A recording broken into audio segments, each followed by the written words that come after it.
Senhoras e senhores, hoje eu vou ensinar para vocês como achar a impedância de uma máquina elétrica indutiva sem utilizar um equipamento caro industrial, que é o impedancímetro. Bom, tem um alto-falante aqui que eu não sei qual é a impedância dele e eu vou me propor a descobrir.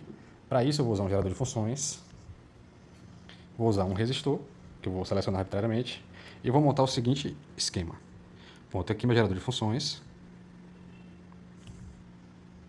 Em série aqui vou colocar um resistor de um valor conhecido. Aqui em série vai meu alto-falante. Meu alto-falante vai aqui. E retorna. Bom, o que eu tenho aqui? Eu vou aplicar 400 Hz de frequência e 5 volts RMS. Por que eu escolhi 400 Hz? No datasheet de um alto-falante, você vai ver lá o que acontece o seguinte. Eu tenho aqui a minha impedância e eu tenho a frequência. A impedância ela depende da frequência do sinal. Então, eu não tenho exatamente um valor fixo. Eu tenho mais ou menos isso. Sendo que esse ponto mais alto aqui é um ponto onde o alto-falante entra mais ou menos em ressonância. Aqui ele tende a estourar, né? Então, o que o fabricante dá é um valor médio, sendo que a gente geralmente ouve de 1 Hz, um pouco para menos, um pouco para mais, até 20 kHz.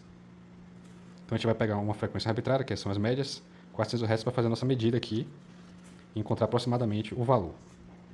Então, vamos fazer a primeira etapa. Vamos ligar aqui, gerador de funções. Já está dando sinal.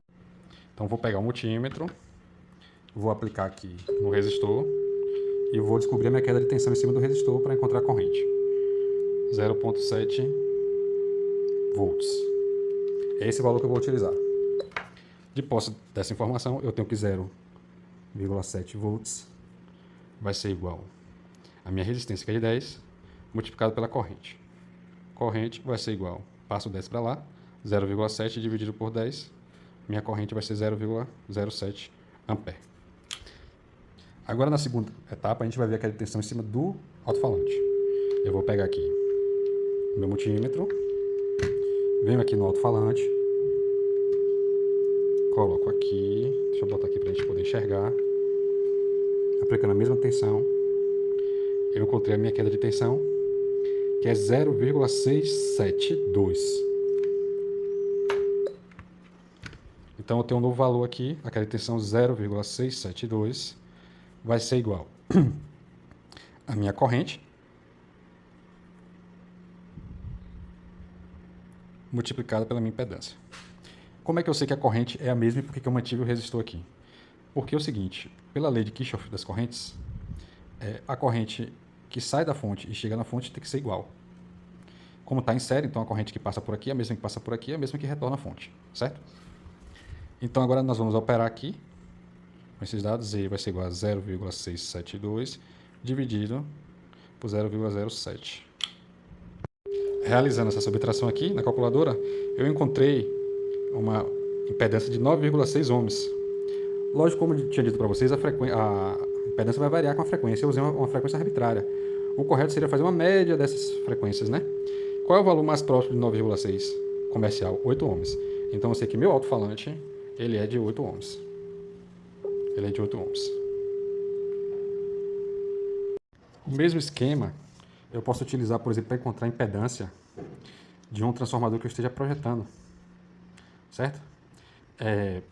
Digamos que os parâmetros construtivos de um transformador, a arquitetura, o material que eu vou usar, tudo isso vai determinar a sua resistência final. Então, o que eu faço? Imagine que eu estou usando 127 volts e a minha bitola de fio ela vai suportar, nesse caso aqui, 500 mA, né? 0,5 amperes. Qual tem que ser minha resistência? Minha impedância completa, né? Que não é a resistência do fio, que é muito baixa. Então, não confundir esse Z com 2. O que eu vou fazer? Minha impedância vai ter que ser o dobro, né? Vai dividir aqui, vai dar 1,27 dividido por 2. Isso aqui vai dar Z igual a aproximadamente 260, aproximadamente, ohms. Certo? E aí eu posso utilizar a mesma estratégia, usando uma queda de tensão em série aqui, para ver se o transformador apresenta minimamente essa impedância. Lembrando que a impedância capacitiva e indutiva elas não geram efeito Joule de calor. como a impedância puramente resistiva, certo? Por isso, esses transformadores têm que ter o mínimo possível de impedância resistiva e tem que ter impedância suficiente para quando eu ligar na tomada, ele não entrar em curto. A corrente não ir ao infinito, não subir a ponto de queimar o transformador. Então ele vai obedecer o limite de corrente, potência exigido aqui.